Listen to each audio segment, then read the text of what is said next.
નમસ્તે મિત્રો, NTA NEET UG પુનઃપરીક્ષાનું પરિણામ કર્યું જાહેર. સુધારેલ રેન્ક લિસ્ટ બહાર પડ્યું. તમે જોઈ શકો છો ઓફિશિયલ વેબસાઇટમાં. તો વિડીયોની આપણે સંદર્ભમાં જાણી તો વિડીયો લાસ્ટ સુધી જોજો.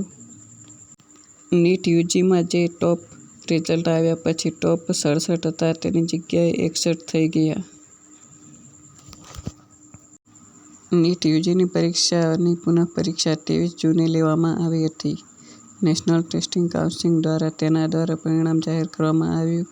જે ઉમેદવારોએ પરીક્ષા આપી છે તેઓ એનટીએની સત્તાવાર વેબસાઇટ પરથી પરિણામ ચકાસી શકે છે.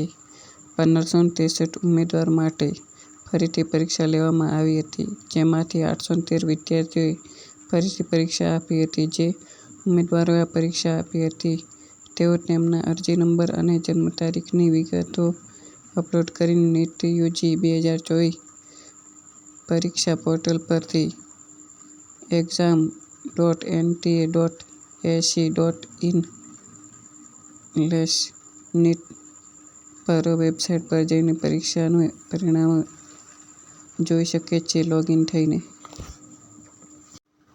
અને તેઓ સુધારેલ માર્કશીટ પણ જોઈ શકે છે, જે ઓફિશિયલ વેબસાઇટ પર જોવા મળશે. સ્કોરકાર્ડના નવા સ્કોર પર આધારિત હશે. નીટ યુજી પુનઃપરીક્ષામાં ઉપસ્થિત થયેલ ઉમેદવારોના પરિણામ અને નવા ક્રમની યાદી નવા સ્કોરકાર્ડ સાથે વેબસાઇટ પર પ્રકાશિત કરવામાં આવી છે. આ પરીક્ષા પરિણામના આધારે સ્કોરકાર્ડના સુધી તેમના ક્રમમાં તફાવત જોવા મળશે. આવા તપાસવા માટે સત્તાવાર વેબસાઇટની મુલાકાત લો. એનટીએ આ અંગે નોટિસ પણ જાહેર કરી છે. નવી રેન્ક લિસ્ટ બહાર પાડી છે. એનટીએ નવું રેન્ક લિસ્ટ બહાર પાડ્યું છે અને નવા પરિણામો સાથે તમામ ઉમેદવારોની રેન્કમાં તફાવત વેબસાઇટ પ્રકાશિત કરવામાં આવ્યા છે. હવે ઉમેદવારો નવી તારીખ યાદી ચકાસી શકે છે. આ રેન્ક લિસ્ટ 23 જૂનના રોજ લેવાયેલ પરીક્ષાના પરિણામ અનુસાર સુધારો કરવામાં આવ્યો છે અને હવે તમામ ઉમેદવારો તેમનું નવું રેન્ક લિસ્ટ તપાસી શકે છે.